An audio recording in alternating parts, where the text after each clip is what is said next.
What kind of idiot gets involved in a problem that isn't any of his business? Well, virtually every protagonist in a mystery novel, that's who. As a writer, figuring out how to motivate your sleuth to take the case can be a tough nut to crack, but after this video, you'll never have a problem with it again.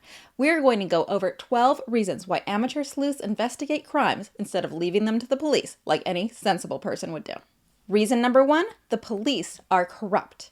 In Amazon's Reacher, based on Lee Child's book Killing Floor, nearly the entire police force of the small Georgia town of Margrave is in cahoots with a powerful criminal counterfeiting ring. That means that if our hero, Jack Reacher, wants justice to be served, it will be up to him to serve it. Reason number 2, the police are incompetent. Now, incompetent covers a lot of ground. The police may be literally clownish buffoons, or they may simply be unequal to a particular challenge the case is throwing at them. In Reacher, Finley and Roscoe are, by and large, formidable officers. But don't worry, I won't kick your ass unless you make me. But they're not equipped to dig into a conspiracy of the depth of the one they're dealing with in Margrave, and that is why they need Jack Reacher to lend them a hand. Reason number 3, the police are absent. When a mystery takes place in a remote location where the police cannot easily be reached, we call that mystery a snowbound mystery. Some great Agatha Christie novels are snowbound mysteries, including Death on the Nile, which takes place aboard a steamer vessel, or Murder on the Orient Express, which takes place aboard a train. Reason number 4. The sleuth has a specific ability that the police lack. This reason is the backbone for a lot of television shows, like Tru Calling, in which the protagonist has the ability to speak to the dead and then go back in time to rescue them from their fates. If anyone is going to take these cases, it's obviously going to be her. When a sleuth has a special ability, the police may even ask for the sleuth's help, as in the show The Mentalist, in which a man with extraordinary observational abilities becomes a police consultant. These two are innocent. They can go. Giving your sleuth a unique skill can be great for paranormal mysteries, but it can also be great for legal procedurals, medical procedurals, and military procedurals, where the sleuth uses the highly developed skills of their trade to crack cases that would be unsolvable for ordinary policemen. If you feel like this video is giving you value, please take just a second to smack the like button, and then let's talk about reason number 5, the sleuth looks guilty. In the Da Vinci Code, historian Robert Langdon quickly realizes he's in trouble when a message left by the victim seems to point the finger in his direction. To clear his name, he'll have to take the case and figure out the real culprit. This motivation is a common one for the first book in a new cozy series, and it works just as well if the sleuth's friend or family member is the one on the hot seat. As long as someone the sleuth values looks like they could go down for the crime, it provides a powerful reason to investigate. Reason number 6, the police have bought into a narrative that the sleuth doubts.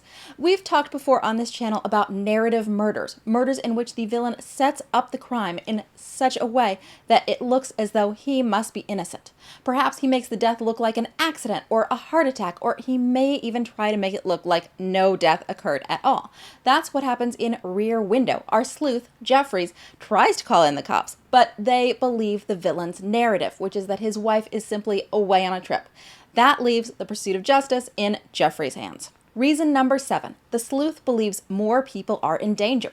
Let's go back to Robert Langdon and look at what happened to him one book earlier in Angels and Demons. In this book, 4 cardinals are kidnapped, and it's clear that they will be killed if the villain isn't stopped. With lives on the line and time running out, Langdon has all the motivation he needs to put his skills to use in finding the villain. Reason number 8. The sleuth's interests are threatened, either by the investigation or by the villain's ongoing plot. In Catering to Nobody, the first book in Diane Mott Davidson's Goldie Bear series, our sleuth is a caterer who unwittingly serves a fatal drink to the victim. The investigation closes down her catering business, so Goldie takes the case so she can get her business up and running as quickly as possible and provide for herself and her son. Reason number 9, the sleuth has something to gain by solving the mystery. We can see this motivation in the show Castle, in which mystery writer Rick Castle becomes an NYPD consultant in hopes of finding plot ideas that might cure his writer's block. So what is it, Rick? Are you here to annoy me? I'm here for the story. Or in my novel, The Black Rose Murders, in which my sleuth begins investigating the death of her uncle to find his missing fortune and dig herself out of the financial hole his death has left her in. Reason number 10. Someone the sleuth loved was killed, and they can't let it go.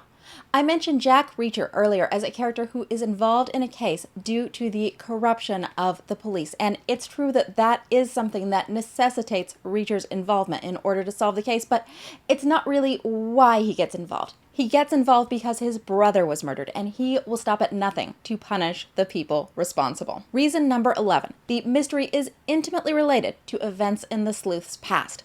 Often, when using this reason, your sleuth will learn that the case is connected to a long-ago trauma they suffered or an unsolved mystery in their own past. In Gillian Flynn's book, Sharp Objects, our protagonist, Camille, initially tries to keep her investigation into a series of murders superficial, just enough to fulfill a journalistic assignment. However, when she realizes that the murders may be connected to the dark secrets at the heart of her own family, including the long-ago death of her younger sister, her commitment to the case deepens dramatically. Reason number 12, the sleuth is just plain nosy. If it worked for Jessica Fletcher, it will work for your protagonist. Truth be told, this is where a lot of mystery series wind up over time.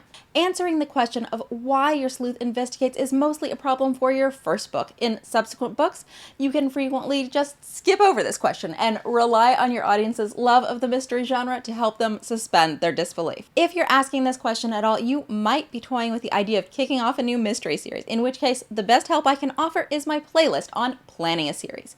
In these videos, I talked about how to create a good sleuth, how to create her cast of supporting characters, and even how to create a love interest with whom she is sure to have sparks.